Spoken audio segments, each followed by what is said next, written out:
Use, right? Use. Okay. Yep. And it's Savon.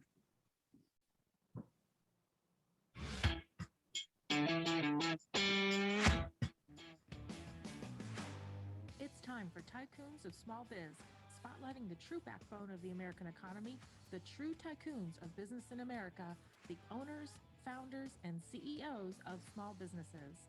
The show's hosts, Austin Peterson and Landon Mance, are registered representatives of Lincoln Financial Advisors Corporation, a broker-dealer member SIPC, and registered investment advisor. The views expressed by your hosts, Austin and Landon, are not necessarily the views of Lincoln Financial Advisors. Let's lean in as Austin and Landon connect with this week's Tycoons.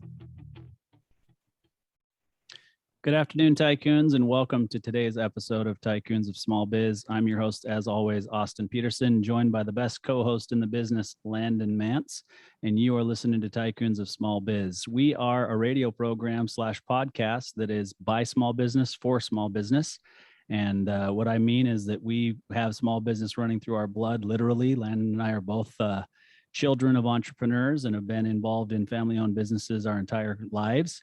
And we put together this program to highlight small businesses, allow them to come in, tell their story, give advice, and hopefully the listeners are gaining some value from that as well. So with that in mind, today we have a definite tycoon on the show with us today, and we're happy to have him in studio, even though he's from Southern California, here in Tempe today with us in the Valley of the Sun. Dave Euse, CEO and co-founder of SavonServices. Dave, welcome to the studio. Hey guys, thanks. I really appreciate being here, and good to be meeting up.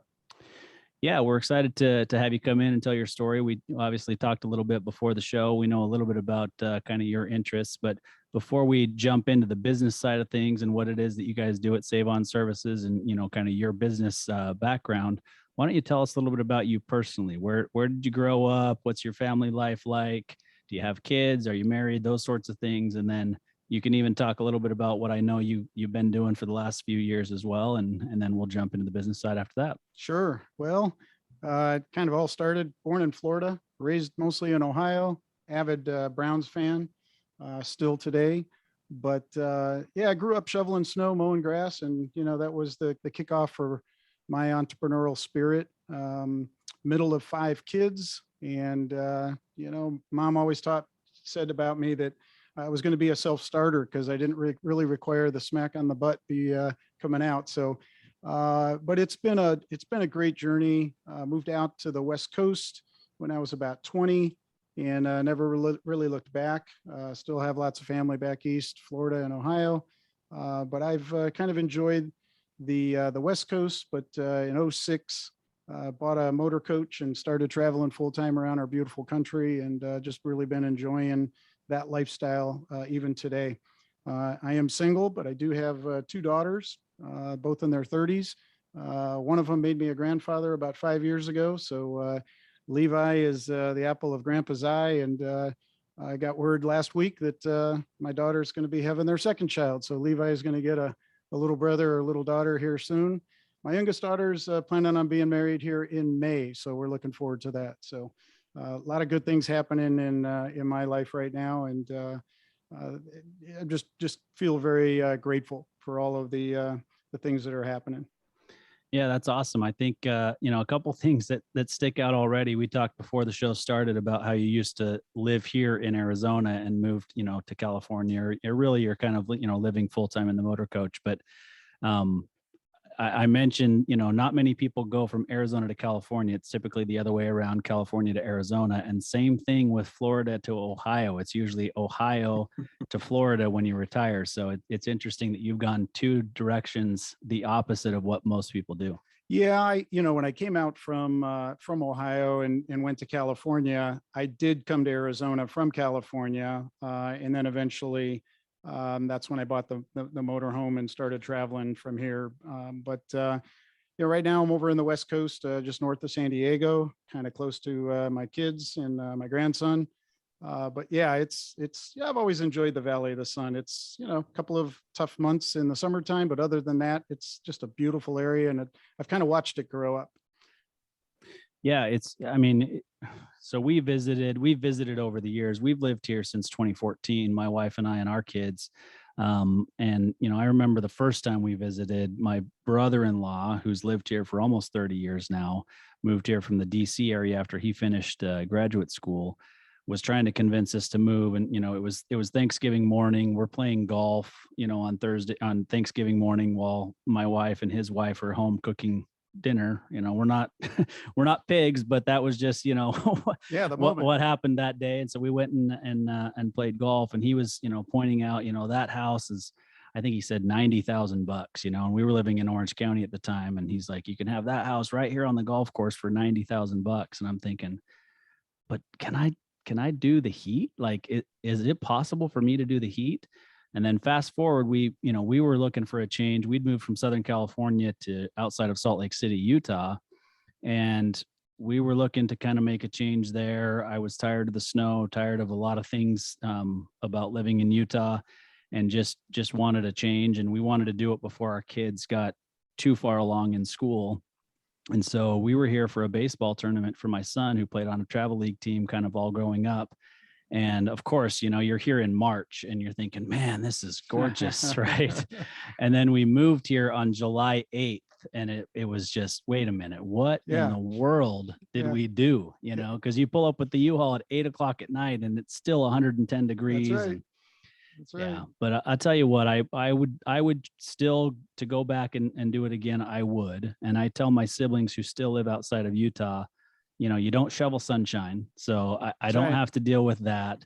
And we spend an awful lot of time out of Arizona during this time of year, because we also bought a motor coach about 1.5 years ago, and we get out on the road and we spend time in Southern California and Park City. And, we're going to go up to Glacier National Park here pretty soon. So it's a great place to raise a family, but it's brutal for a few months in the summer. Yeah. The one thing about the RV lifestyle is if you don't like the people, the weather, or the scenery, you can always just pick your house up and move. So there are some distinct advantages to that. And certainly once you get rolling and you start to pick out some of your favorite spots, going back to them even at different times of the year, like in Arizona, so sometimes the weather will have an impact on that. So if you like whitewater rafting, early spring is pretty exciting because all the runoff is happening at that time. The water is very cold. So if you're looking for something a little warmer, you wait till the end of summer and go check out those areas. But yeah, what an amazing thing. I'm happy for you to be able to take that journey. And it sounds like you were telling me just before we got on the air that as almost an empty nester, it's going to give you an opportunity to go out and see some things around the country. We got a beautiful country, and I'll tell you, there's a lot of people. Our motto was, we always wanted to find Mayberry. We did our best to stay away from the big cities.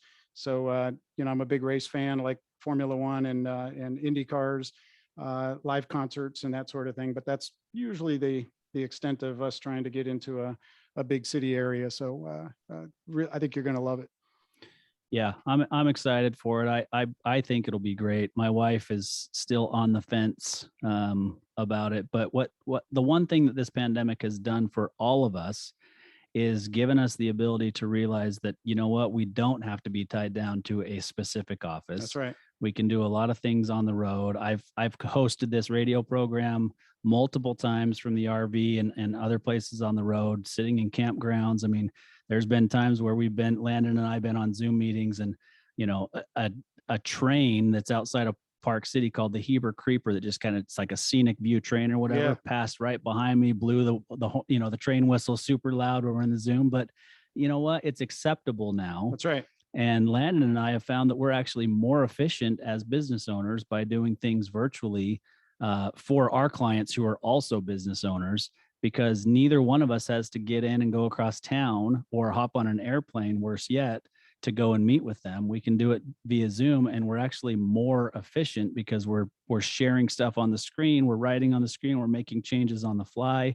It makes us more efficient overall as business owners. Yeah, no doubt. I think that totally agree with that. And I think that you're right. I mean, overall, I think people in general are a little bit more adopting of the whole Zoom concept, the whole Zoom lifestyle. And I know for me, that's how I kind of got into the full-time RVing. Was I had a friend that came over and looked at all my monitors up in, one of my home office rooms and said, your businesses are internet related. what are you doing here? Your kids are grown, they're gone. Why don't you buy a motorhome and start traveling around? You can do this from the road, right? And it seriously got me thinking about it. And I'd never owned a motorhome prior to that. So, I took about 6 months, kind of researched the different rigs and made the decision and, cut the umbilical cord, so to speak, and got going. So it's just been fantastic. And I think that anybody that at least goes out and tries it for a little while may be surprised, because it gets you outside, you're communing with people, other RVer type of lifestyle people seem to be pretty decompressed. And so it's a good way to go for sure. Yeah. Well, good. Landon. Yeah, I'm starting to see a theme developing here, guys. I got to chime in. I mean, how does it sound? The Tycoons on the road, Yeah. Maybe the three of us start a new podcast, and it's all about, business owners being out on the road and running their businesses, remotely. What do you guys think? Well, I'll tell you, there is one, and I'll give them props. There's a young couple that kind of got started a while ago. In fact, they got started probably just after I did, and they were pretty young, husband and wife. That their website is, I think, Gone with the Winds, and that's WINNS. And I'll give them some props, because they have gone out into a motorhome all over the country, started shooting videos of campgrounds and going to different restaurants and museums. And they were really just, they were cataloging their entire lifestyle, and it caught on. A lot of people started following them. And then fast forward, he started making these little mods to things that he would build around the motorhome. He started recommending products, solar panels to, if you were boondocking and that sort of thing. And they just started getting more and more followers. I don't even know how many they're up to now. It's probably been maybe a year since I've kind of last peeked in on them. But the last thing that I saw them do was they sold the motorhome, and they went and bought like a 65-foot catamaran. And so now they're traveling by sea. But they've successfully become a huge Amazon affiliate. They talk about products, they promote products, and they're living the dream. And that's one of my mottos: is happiest are those who feel that what they should be doing and what they are doing are the same thing. You can't get tomorrow back, so you better live for your todays, and love all the ones that are around you, and embrace the ones that are smiling at you, because there are no strangers in the world. They're just friends that you haven't met yet. And if you kind of keep that in your purview, you'll be surprised. The RV lifestyle, it's a catchy thing. So you may be onto something there, Landon. Yeah, well, I'm not too privy to the RV camper world, so maybe I'm going to be the dark horse here, but you guys have got the drivable RVs. I know Austin does. I'm assuming you do, but my wife and I, we've made a decision that in the next couple of years, maybe by the end of 2023, that we're going to leave Vegas, and we're going to buy a piece of land somewhere at maybe Idaho or Texas or something, maybe 1 to 3 acres. But before we do that, we're going to buy a little trailer, a tow trailer, and tow it behind the SUV and go check out a bunch of spots before we end up settling on something. So I'll be doing kind of like a mini version of what you've been doing the last couple of years, Dave. Call that the recon run. There we go. Yeah, go do your recon run and start picking out a couple of spots. A lot of people in this lifestyle, they go out and they go to the RV resorts, and the place where I'm at, bought a lot. And so you own the lot. You could do that in about 4 or 5 spots around the country. And when you're not there, you could put them in a rental pool. So now you're making money from them. But they're always available to you. It's almost just another alternative, like an Airbnb type of thing, without really a house. It's more of a lot. And some of the places have really beautiful build outs. And so you're talking about people that sometimes put $200,000 build outs on their RV lot. And so now you've got 4 of those around the country in, different climates, and it works out pretty well. Like I said, be careful. You might catch the bug. Yeah, I love outdoors, man. So I definitely might. So yeah, very cool, man. Well, thank you for, kind of giving us a little glimpse into Dave's kind of personal past, but give us a little glimpse into your past, from a professional standpoint, and kind of leading up to what you're doing right now. Well, I'll start with, my earliest working, aside from being the kid mowing the grass and shoveling snow for picking up my quarters, When I moved out to California, or prior to moving out to California in my 19s and 20s after high school, I kind of worked at a girlfriend's brother's machine shop. And just to give it a little reference point, it was back when that song "Take This Job and Shove It" was kind of popular and all over the air.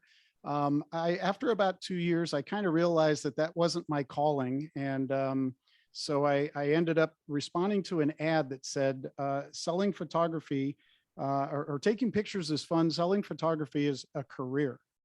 And I remember the headline so vividly because I was a really shy, introverted kind of guy. It was the guy that would go to a party and just didn't have a lot to say. But it realized that I was able to kind of get outside of my own ego, some of my own fears and phobias, and combine that with being a server at a steakhouse.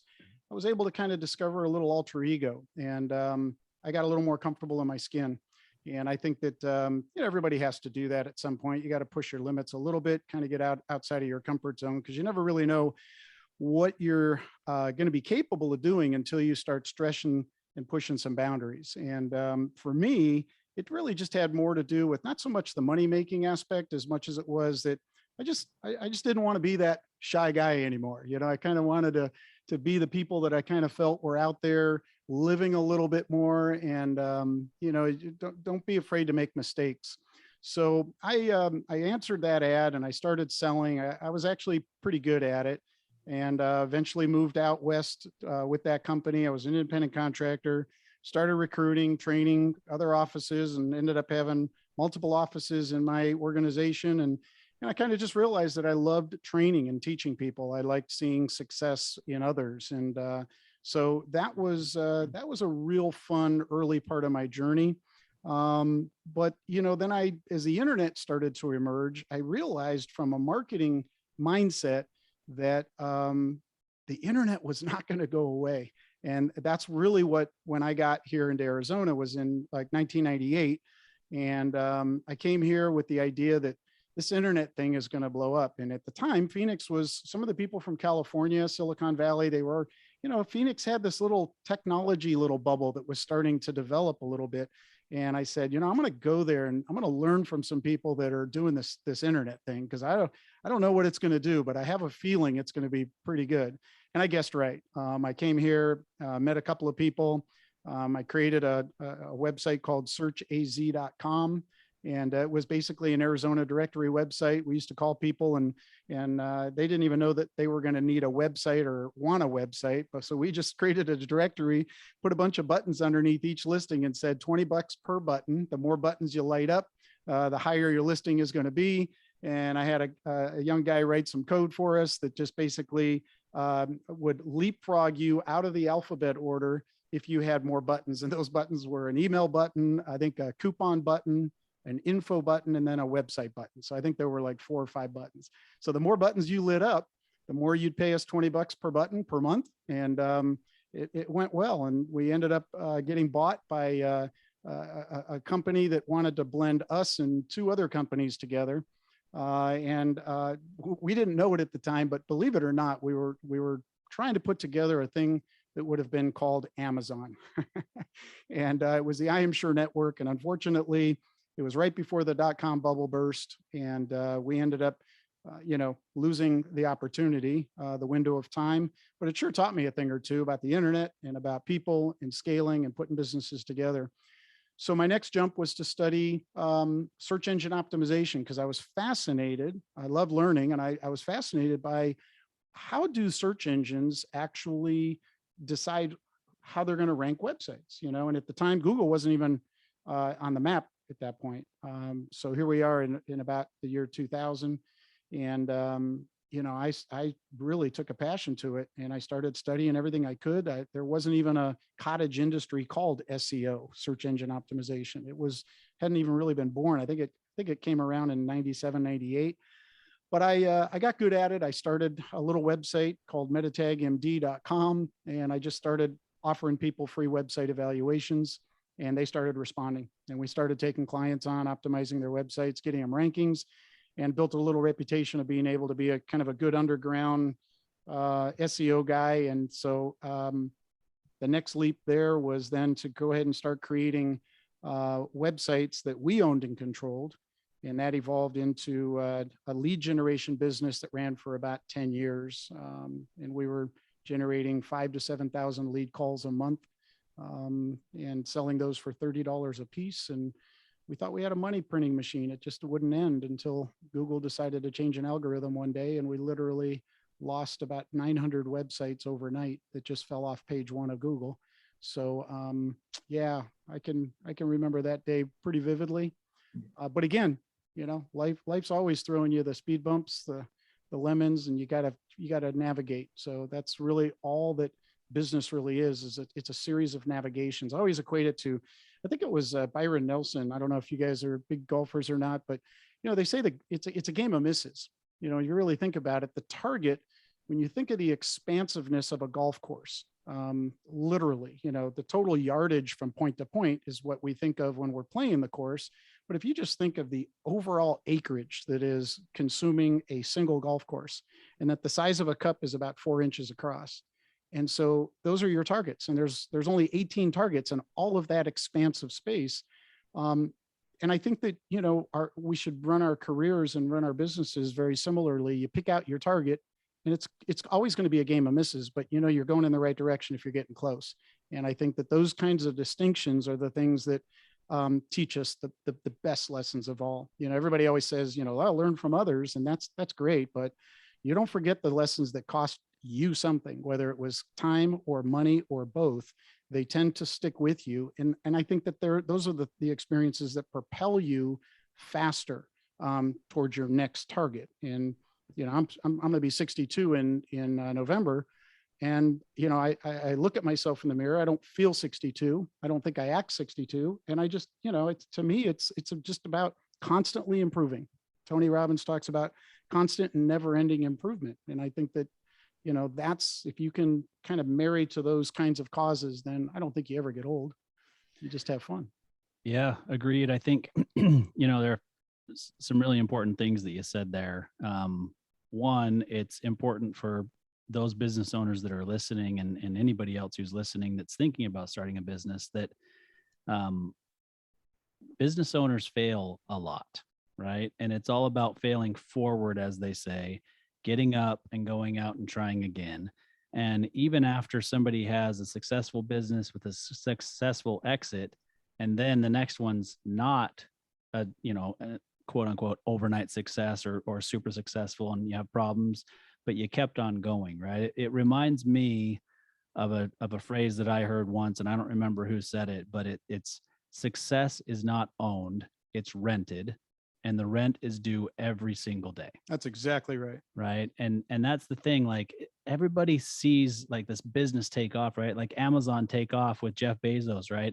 And it's this overnight massive success. Well, no, there was a decade prior to anybody ever even hearing about Amazon. That's right. That he was working his tail off. Same thing with Bill Gates, same thing with anybody that you can think of that has a huge business today. That's right. It started a long time ago, and they had failures along the way, and they continued to push forward and do things differently. And so, not everybody's out there trying to build the next Amazon. Some people are, right? And if you are, that's great. If you aren't, that's great too, right? You can have a fantastic lifestyle type business that takes good care of your family, allows you to be in a motor coach throughout the country whenever you want, and still be very successful in life.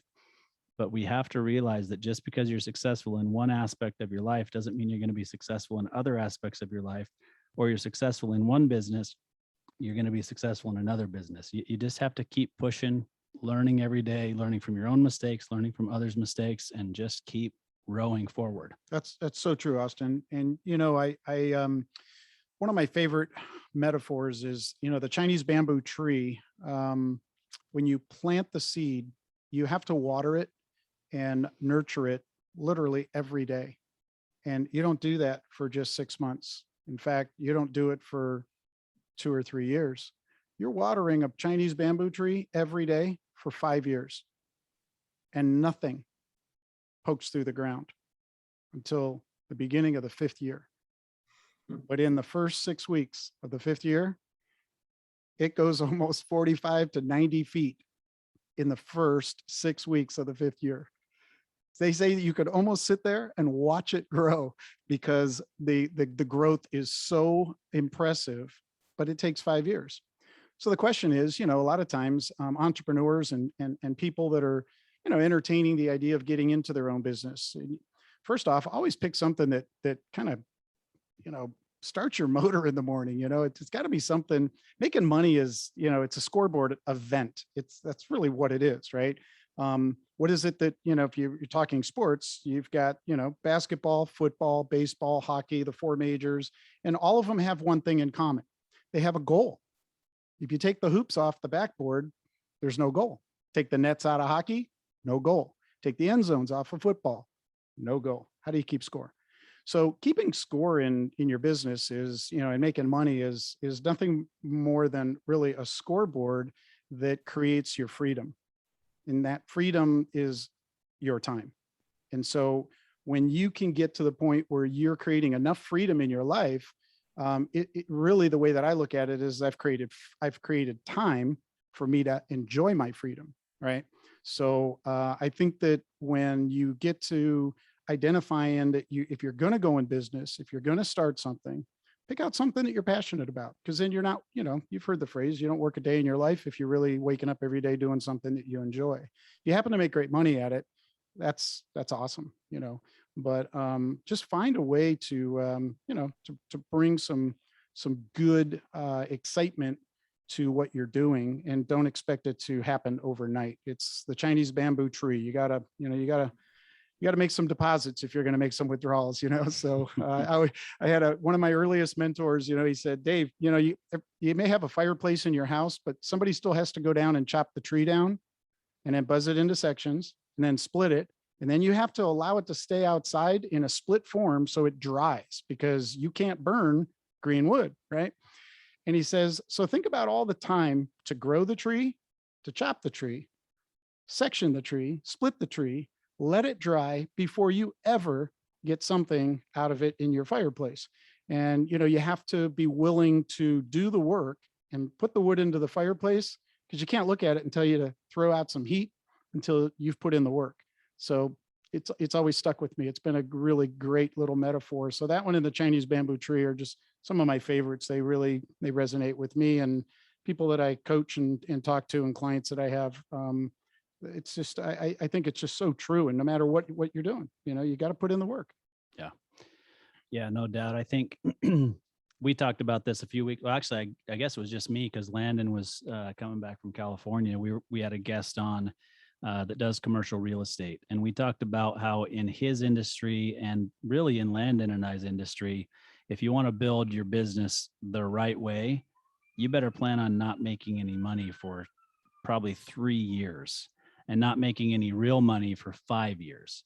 Right. And that's what dissuades a lot of people from getting involved. But that's how that quote unquote overnight success happens, is all of a sudden Landon and Austin, or Richard, the guest that was on before, have this great business that generates great income. They're really good at it. They've got a good following, but you have to plant that seed early and water it every single day for a long period of time before those fruits really manifest. Yeah. And that's so true, because there's a lot of times where we only hear of the successes, because those are the ones that sometimes hit the airwaves, right? But a lot of people don't know that Michael Jordan, one of the greatest basketball players in NBA history, he actually has missed more game-winning shots than shots that he's made. If you think about that for a second, what are the ones that you see on ESPN? They always showed it going in, and they always showed the arms up and everybody excited. And but he actually missed more game-winning shots than he's made. And so I think that there's maybe there's an ounce of wisdom in there that, I think that from starting a business, you're exactly right. You just have to be willing to put the work in and celebrate your wins and learn from your losses. But yeah, I think from an economic standpoint, realize that if you feel like you can endure that 3 to 5 year window of making money and getting into profitability, if that's something that you can commit yourself to, then if it happens that way, you're not disappointed. But if it happens sooner, yeah, you got something to get excited about. And by then you've got momentum, and momentum is a wonderful thing. I mean, that's a whole topic in and of itself, but Yeah. But yeah, getting momentum is kind of like getting into the current of the whitewater. You're moving a little bit quicker and it quickens the heart a little bit too. Yeah. So I'm going to finish the Michael Jordan thing real quick, and then I'm going to let Landon ask a question or two that I know Sure. he wants to ask you about what you're doing now. But so the Michael Jordan thing, to finish what you said, he missed more game-winning shots than he made, right? Yep. Kobe Bryant, same thing. All the guys that you think of that hit these clutch shots at the end of the game missed more than they made. But here's the difference. They were willing to take the shot every single time. They want the miss ball. it. Yeah, they miss it that night.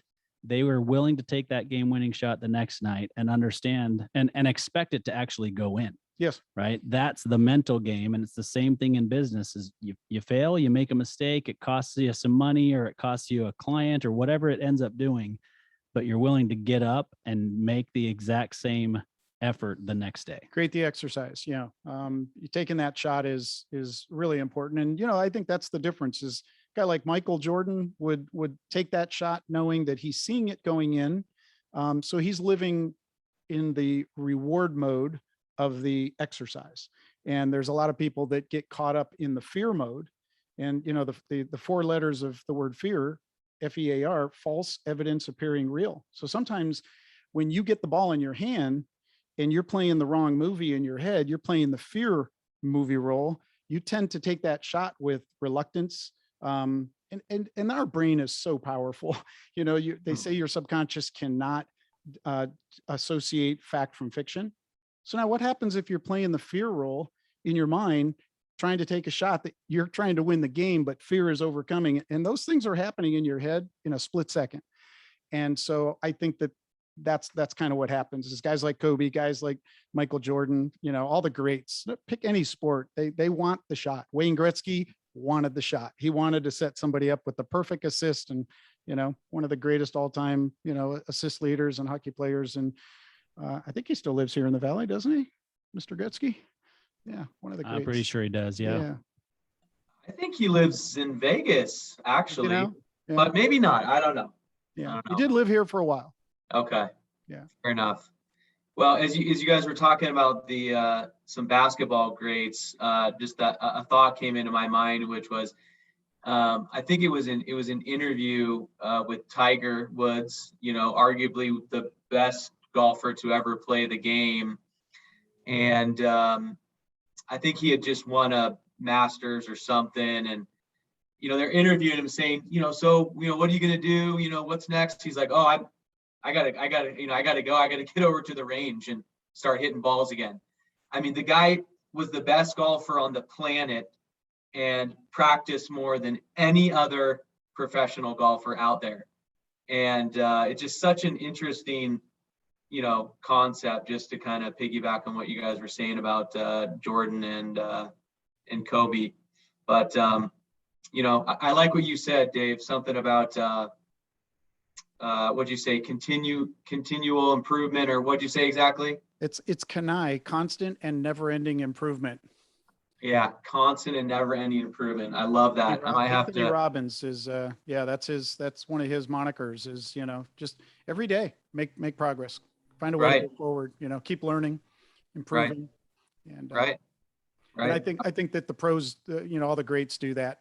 And in business too. I think that that's the kind of thing that gets you up in the morning and perks the coffee or whatever your favorite beverage is that you get going and you jumpstart your day because you're out there to try to figure something out. And I think that that's Tiger's out there at the end of a tournament because he knew that he missed a couple of shots, and so he's going to go out and repeat those and to try to get his mind aligned with the result that he wanted, because he didn't get it on the course, and so he takes it out to the practice range after a round of golf. And you're exactly right, Landon. I mean, that's what great leaders, visionaries, that's what they do. Right. Yeah. Well said. So Dave, tell us about Savon, and what are you trying to figure out there? Well, SavonServices is really the it's a godsend to coming off my previous company that Google essentially, and it wasn't a direct attack by Google by any means. It was just an algorithm change. And the algorithms are mathematical equations that some really, really smart engineers, computer engineers, they do in order to determine what websites are going to be ranking. So there's, 300 little metrics that kind of fall into an algorithm, and it decides what websites are going to be ranking for particular keywords. So when that business went away as a result of, these 800 or 900 websites that kind of fell off the first page of Google, so too went my income, and took 2 years to try to resuscitate those websites to, kind of combat what had happened. But after about 2 years, we kind of sold all the assets off. I've got interest in some other areas. I kind of went and played in those areas for a while, but I was always fascinated because one of the things that was so gratifying to me was the fact that we had small business owners, garage door companies and plumbers and electricians and roofers all over the United States. And these are people that I've never came face to face with. I could walk by them in an airport and they wouldn't know me. I wouldn't know them. This was, pre-Zoom days and all this. So this is, from 04 to 14. And, but it was making a difference. And I would get calls, and I remember we had about 70 of the this one particular garage door company. We had all their franchises on board, and I think they got together one year. They said, man, you've made a difference. We don't know why we convert more of the calls we get from your websites than our own website, but we're grateful it's happening. And you've really made a difference in a lot of our franchisees' lives. I think I ended up with 70 turkeys one Thanksgiving showing up. And so we started dropping them off at, some of the churches and food banks, because it was pretty cool. But what it did for me was it let me know that we found a way to help small businesses hire more people, do more business, and make a difference. And so when I look at the one owner of a particular small business, I don't see just their face. I see, potentially tens, if dozens of people, and potentially hundreds of people that are represented and able to benefit from, my world is marketing. And so if I help make the phone ring, if I help bring value to your business, it's because, we figured a thing or two out on how to get you more customers. And so I did that in my SEO business. I did it in the lead gen business. And SavonServices, February 2019, I wake up at about 3 a.m. in the morning of a dead sleep, and I sat up in bed, and the message that was playing in my head was build lead generation like it's a Costco. And I immediately got up, I went, started banging away, probably only half awake. And I just started writing ideas and just doing a brain dump on what would lead generation look like if it was a membership model, where we literally took the model of lead gen and put it on its head. So today, companies like, Home Advisor, Angie's List, Porch House, Tackle, all fine companies. They provide a service. They generate leads for contractors. Many of them are the ones that are signed up for our service. And we just felt, though, that a lot of times when those leads get sold, because that's what's happening, is that, you see a television commercial, you call and say that I need to get my garage fixed, and you're the consumer now, giving your name, address, phone number, a lot of information directly to somebody through the phone, who's now typing that information in, hitting a keystroke, and now it gets sent out to 7 or 8 contractors in that same market. And I always had a problem with that. My previous company was an exclusive leads program. So if you were the one getting the lead call from us, that was it. You were the only company that was getting that lead. So those contractors, when I'd call them and I'd say, hey, are you using any of the other lead generation sources? They would say, yeah. And it would, the tone of their voice kind of told me a lot. And I realized that I thought we were onto something, because the exclusive leads, semi-exclusive leads, very, very valuable. These guys don't want to have to get a lead call, pay for it, and then quick to the phone, and then worry about somebody coming in and lowballing, their service call fee or whatever it is, because that happens. And so we just felt that SavonServices needed to be something different. I didn't want to go back into lead gen and create something, another variation or another name of a model that's been kind of already regurgitated and it's out there. Because the contractors, those are the ones that kind of told me, do something different. If you could find a way to keep doing the exclusive thing, that'd be great. So that's exactly what SavonServices is we took lead gen, put it on its head. So we literally started calling contractors and said, listen, if we gave you free lead calls, would you be willing to give our members a discount every time they used you? And, it was kind of, I was asking a serious question, but to them, they were giving me the answers completely the opposite of when I would ask them, do you buy leads from other sources, like Home Advisor, Angie's List, any of those kind of things? Maybe, yeah. So when I said, if I gave you lead calls for free, would you be willing to give our members a discount on what you charge them? And it was exactly the opposite. So when I started hearing just the tone in their voice, they were like, well, yeah, what's that going to look like? Then it was validation, because the memory, the thing that was stamped on my brain in that 3 a.m. sleep that woke me up was charge consumers a reasonable monthly fee and help them save at least 8, 9, 10x on whatever that fee is going to be. So after some working around it, I called my nephew in Florida, and I knew he's an excellent videographer, good business mind, mid-30s. And I said, David, listen, I got this idea to get back into the lead gen business. And I think, I want to talk with you about it, see if you'd like to partner up on this. And he did. He was excited. And so all of the videos on our website are all in-house produced. He's just phenomenal. He does a great job. But I said, from my previous experience, the lead gen business model really needs something different. And so we said, let's sell the equivalent of a Costco membership to consumers for $30. So for $30 for the whole year, a homeowner now gets access to our mobile app. And when you open up the app, it's going to read your zip code, and then it pulls in all of the contractors that have signed up to service your zip code. So there's no more calling somebody and having a contractor say, oh, well, we don't service your area, I'm sorry. We tell the contractors, hey, listen, if you'd like to be on the SavonServices platform, then there's a couple of ground rules. Number one, you're going to get the calls for free. Number two, you got to be willing to give a discount. And you can never tell a customer that you don't service their area, because we're going to let you tell us what zip codes you want that are in your service area. And when you sign up for those, then we're like a buffet restaurant.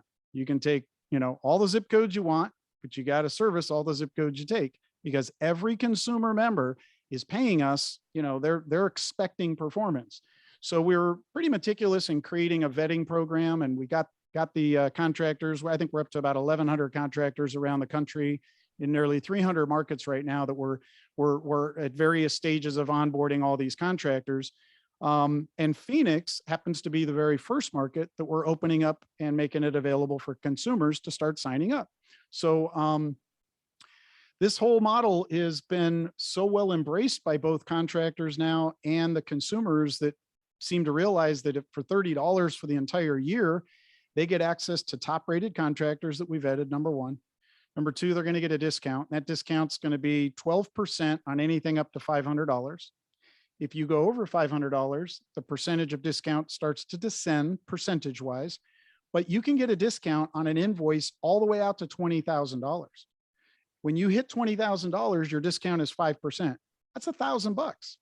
So if you pay $30 to get into our quote unquote virtual Costco membership program, right? You're going to be able to save $1,000. If you have a $20,000 roof repair done, you're going to save $1,000. We really believe that based on, our projections, that homeowners all over the United States are looking for something that's going to give them a better experience than what's available out there now. So by membership, we give them discounts, access to top rated contractors. And then the third one is, my nephew, David, I got to give him credit for this one, because this is a big one for him.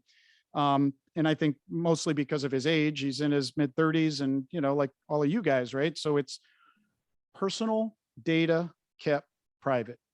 It's a major foundation for us, because, when you call one of those commercials you see on TV and they say, oh, great, what's your address and what's your name and when you're available and what's wrong with your garage door or what's wrong with your situation you need help with, you're surrendering a ton of information and that gets sold out to 7 or 8 different contractors, right? So be the role of the contractor for a second. I just got done paying $50 or $60 for this personal information. And now I didn't get the job, because there's only going to be, let's say, one garage door company that's going to actually show up at the address and fix the door, right? The other 6 or 7 companies that paid for that same lead, they can't resist the temptation to keep that information. And all of a sudden, periodically, they start emailing, spamming, they start, text messaging, They start doing automated robocalls. They start doing a number of different things because they want to monetize that $50 that they spent to get a lead. And unfortunately, wow, there's some really questionable things that go on in that model where, for instance, you have one company will get the call and book the appointment, and it's 9 o'clock in the morning, and they tell the customer we could be there at 2 o'clock. Customers, can't you be here any earlier? Well, no, we'll try. If we have any cancellations, we'll show up earlier and we'll call you, but you're in for 2 o'clock for sure. Okay, great. We'll see you at 2. 10 minutes later, one of the other contractors that bought that same lead, he calls that same customer. Hey, this is Charlie at ABC. Have you got any other calls from anybody else to fix your garage? Yeah, we did. Guy's coming out at 2 o'clock. 2 o'clock? It's 9 a.m. I could be out there in 45 minutes. And so now what happens is customer gets distracted, doesn't think to call the first customer company back and cancel their appointment. So the second guy rolls up on the job, and believe it or not, some things that start to happen in the home services spaces is that unhappy technicians who leave their employer know that they buy leads from some of these other sources. And so now they're buying those leads. They know that their company is Johnny on the spot calling them. They'll intentionally wait 30 minutes, call that customer because they know that there's already been an appointment, and they'll act like a technician that is, supposed to be coming out at quote unquote the 2 o'clock hour, but they roll up and they're their own deal. It puts the customer's personal data in a compromising situation that unfortunately goes sideways pretty quickly. So we never sell or share our members' data. So when a contractor joins with us, they're not getting any personal information. In fact, the only thing they're getting is a direct phone call from our members who use our app. There's a little phone icon next to every category. When you pop open the category, we will show up to 3 different companies that you can choose from, but you got to call each one of them individually. We're not selling the information. We're not sharing it.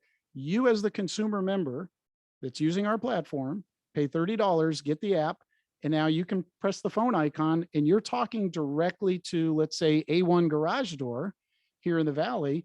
Tommy Mello's the owner of the company. He's 20 some, almost 30 some states around the country. He's probably going to be in all 50 states by, within the next year or so, and runs a fine operation. But you're now as a member talking directly with the contractor, booking your own appointment. We're not involved in that particular process, other than the fact that we vetted only the best rated contractors to get them onto our platform. So the experience for our consumer members should be very consistent. They're going to always get a discount. There's a little calculator that's on our app, and it basically explains it. It's very transparent. The contractor has the same calculator on their app. Consumer, they're standing in the garage and they go, okay, well, it's going to be $389 to fix your garage door springs. And the customer is going to look at them and go, okay, well, let's do this. And I know you're a good contractor because I'm a SavonServices member. And so I know you're one of the contractors. And at that point, the technician says, well, great, you're going to save a little bit of money today then, aren't you? Yes, I am. Now they both just put $389 into the app. There's a calculator. It's all pre-programmed. It's all pre-wired. So every dollar from $1 all the way up to $20,000 has the discounts factored right onto the calculator. And both people, the customer member and the technician, know exactly what that discount's going to be. So there's no smoke and mirrors. There's no miscalculation. There's no overcharging, undercharging. Contractors don't have to worry about whether their guys are good on the calculator or not. They just put in the original quote, and now there's a discount. So on a $389 invoice, our members are going to save roughly $47. And what did they pay for their annual membership? $30. They're already ahead after just one service. So that's where we believe that, we're going to be onto something here. We just got to, gain our momentum, get our exposure. And I think that as that starts to roll out, I think things will take care of itself. Because I think when you kind of plan something to be winning for everybody that's involved, I think it smells like a good barbecue. Everybody wants to get closer. So with everything that you just said there, which I think you did a fantastic job of helping us understand how the process works, there are 2 things that I had to, two things that I wanted to mention. So the first thing you talked about was vetting the contractors. So I'd love to hear more about the process for vetting the contractors, right? As a consumer who actually just had tile work and countertops done a few months ago, roof replacement, So I think about the dollars that I could have saved, except that I knew personally every contractor I hired. So Yeah. I feel like I did pretty well, anyway. But I'd love to, hear more about the vetting process. And then the next thing that I'd love to hear about is client acquisition is different when you're going directly to the consumer versus trying to find contractors that are starving for leads, right? So I'd love to hear what your process is and what you guys are doing for client acquisition on the consumer side. So yeah, great questions. And I think that, the contractors, there's no shortage of contractors in any market around the United States. There's lots of them. We're choosy, just our normal process is they fill out an application on our website and they have to tell us quite a bit about themselves and their company. Speaking about the contractor now. And one of the questions that we ask is, how many technicians, how many trucks, do you do direct mail? We want to get a sense of them being an experienced company, but we won't hold it against somebody if their company is young in its age, because everybody's got to get a start, right? What ends up happening sometimes is you'll have somebody that maybe they are going out on their own. They've been in the industry for 20 years, so they're a really good plumber, and now it's just time for them to, jump out on their own, and that's fine. But what we do look for is a commitment that you're going to be able to scale with us. So if you're a business that is probably a little long in the tooth in the sense that you're now ready to retire, so you're kind of like downshifting. You're not really looking for more business. You're just sustaining and, kind of quietly going to maybe put your business up for sale. You're probably not going to be a good fit for us because we want contractors that have great reviews, ownership with a vision. I personally interview every single one. I call before we give you the final approval. They're talking to me before we put them onto the platform. So I want to know a little bit more about their business. How do you handle certain circumstances? And once they understand what our model and what our expectations are, the golden rule that we always tell them is we don't have a lot of rules, but there's one that you just can never break. And if you do, you're out. I mean, there's not any second chances. The way that we can keep the validity of our program is that they cannot ask the consumer members if they're a SavonServices member until after they've given a quote. Because if you ask the consumer if you're a SavonServices member prior to giving a quote, it's going to sound like you're trying to pad the number, right? Make room for the discount. So we want all of our consumer members to know that there's that high level of integrity to our program. So when I have these conversations with the contractors, and we've embraced, some of the biggest franchises, the biggest carpet cleaner in the world, ChemDry. We sent a communique to Ed Quinlan, the CEO, and he flies out a message across their intranet, their Facebook group, and instantly we've got a couple of hundred franchisees from ChemDry. We don't care whether you're a big company and a big franchise, national brand, worldwide brand. We just want consistency because that's what's going to keep us going. So we do have the contractors sign a contract. They agree not to ask that question. None of their CSRs can ask that question. Are you a member of SavonServices prior to giving them a quote? So as long as they do a number of things that we require of them, then they fill out a contract. They agree to it. They agree to honor our discount program.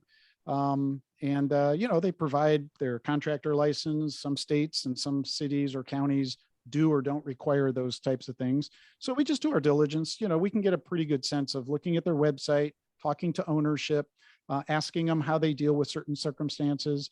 That gives me a pretty good level of confidence to know that they may be a good fit for us. So that's kind of the process by which a contractor, and I mean, we've been very fortunate. A guy like Tommy Mello, a lot of credibility. Tommy doesn't just run A1 Garage Doors.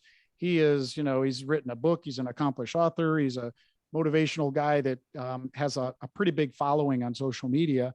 And when Tommy put it out into his bloodstream of his network of people that he coaches, immediately we got a really nice pop off of that. So quality begets more quality, I guess, is what it comes down to. I think a lot of business owners, small business owners all over the United States, we're only limited with this beautiful thing of the internet. We're only limited by our imagination and our ability to run a successful business. So when people are following people like a Tommy Mello or any number of the home experts, that are out there that they do what they do really well, then my company is a beneficiary of that, because that quality is ingrained into that network of people that are all working together.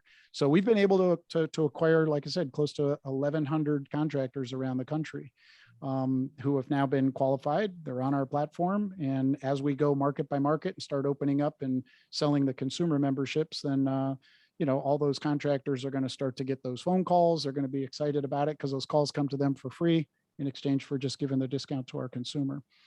So whatever's required in that particular area, licensing, insurance, bonding, you guys are checking all that, and they're having to provide that to you so That's that you correct. know for sure that. Okay, That's good. correct. Yeah, because I mean, you're right. Experience. You don't have to be in business for 5 years to show that you know how to do it and you're a reputable place. But you do have to have the licensing, the insurance, the bonding, whatever to help a consumer feel comfortable. Well, and the app is also going to be something post job. We're going to have our own internal, we call it real reviews. I got to give my nephew credit for this one. And when we say real reviews, it's, you think of REAL, like real, because it's not like some of the other sites out there where you can kind of game the reviews and, post some fake reviews on there. With us, all these reviews are going to be internal on our app. So you can't game it, because the only people that can get into the app as a consumer member is if you have a membership, right? Contractors have to be vetted and qualified, and they're on that side. So the members, when they make a review, it's REEL, like a real. And so kind of like in an Instagram, we're going to have the functionality where the consumer can actually cut a little 15-second or 30-second real review, pop it up. So other members that are living in that same market can now watch these reviews of actual customers, real customers. And many times we're actually going to start to coach our contractors. Hey, encourage your customers, our members, when you're with them, stand in the garage. If you just got done fixing their garage, cut a real review and let them push that up, because it'll help you as a contractor, be qualified to do even better on our platform, just because, you're the one that's invoking and getting these real reviews up. So real reviews are really important to us. It's going to give an opportunity to kind of validate the experience that the contractor has. If their star rating system ever dips below 4, they're probably going to be escorted off our platform. We have to keep our members. They're the ones that are paying our light bill. They're the ones that are keeping everybody happy. If you took Costco and they just did such a poor job where people just weren't renewing their memberships. And by the way, Costco, 100 million plus members in the United States, almost a 92% renewal rate. So when I say that we're patterning ourselves, I say that with, complete admiration for that particular brand, because it's not a fancy store inside. There's no grand pianos playing and Christmas trees and, and the holiday. It's a warehouse. But what they've done over the years is they've delivered superior customer service. They train their people. I mean, when you look at their badges, they've got, 10, 12 years of service on there. That's a good sign of a company doing something right. So we're very fortunate. We've got some good examples out there that we want to kind of try to emulate a little bit. Absolutely. So I'm going to let Landon close out the show. We're running short on time. I think, what we should do is have you come back in a year and report to us how things have gone here in the Phoenix area, and update us at that point. But Landon, take us home. Yeah. Dave, just a phenomenal conversation. And from what I'm hearing, it sounds like you are very much watering your seed every single day. And it sounds like it's going to be popping through the soil any day here, man. So we are certainly rooting for you. And sounds like you've got some great success coming with this company. So kudos to you, my friend. We appreciate that. Yeah, absolutely. And Dave, anybody that wants to track you down and have a conversation with you, or check out SavonServices, can you just kind of point our listeners in a direction? Absolutely. So if you go to SavonServices.com, if you're a homeowner in the Valley, just click on the homeowner link up in the navigation. There's a nice short video there that gives you a little explanation about what our company does, the opportunity there. If you want to get signed up, you can do that. You just click the button, put in your zip code. If you go to the app stores, but our app, you can download the app and then go ahead and sign up. And again, same thing. You just put your zip code in, and then you could sign up for just $29.99 for the whole year. And then you will, you'll be on our platform. You'll be able to get these discounts throughout the year, have access to the top rated contractors. If you're a contractor and you're here in the Valley and you'd like to consider getting free lead calls, absolutely for free. Then if consider yourself a highly rated company, just go to the contractor link and there's a separate video there for you to watch. And then that'll lead you right through the funnel of filling out an application. We'll be happy to consider you for our platform. If we already have 3 companies on that category, we'll put you on the wait list. And if any one of them has to be pushed to the side, then we'll certainly be calling you, but don't hesitate. Get onto our platform sooner than later because that wait list is going to get rather long. I can tell you. And if you're a real estate agent here in the Valley, this is something kind of new. We're really fortunate. We've aligned with HomeSmart, who's one of the fastest growing real estate companies in the United States. And HomeSmart is based right here in the Scottsdale area. We have a gift card program that we've kind of partnered up with them. So if you're a car dealership, if you're a retail business that's looking to get exposure to homeowners, then you'll want to go and click on our gift card links program, the packages, and watch those videos. And that'll tell you a little bit about how you can actually get our little $30 gift cards for like $3, and you buy them in bulk, and then you give those out to your prospects. The HomeSmart real estate agents, they're loving them because they're now passing these out. It becomes a prospecting tool, because what we've done is when that card gets activated, we go ahead and we push up the real estate agent's picture. Every time that member opens up the app, they'll see the picture of the real estate agent that gifted them that membership. And so these agents are picking these memberships up now for $3. And it's like $30 savings to the customer because they get this free membership now to use for the first year.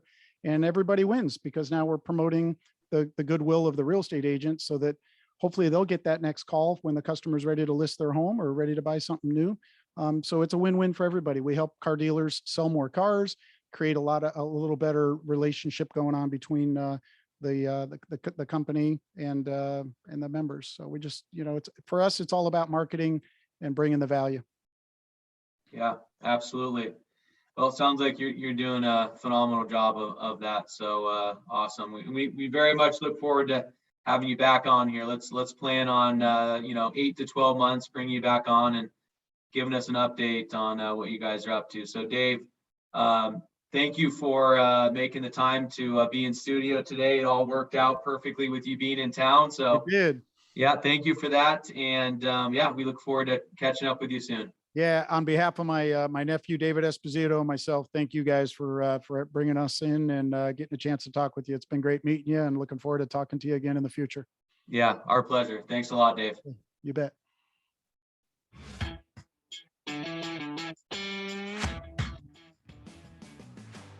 You've been listening to Tycoons of Small Biz, proudly hosted by Landon, Austin thanks, man. Peterson and Landon Mance. Austin and Landon are comprehensive financial planning professionals specializing in financial, estate, and succession planning for small business owners.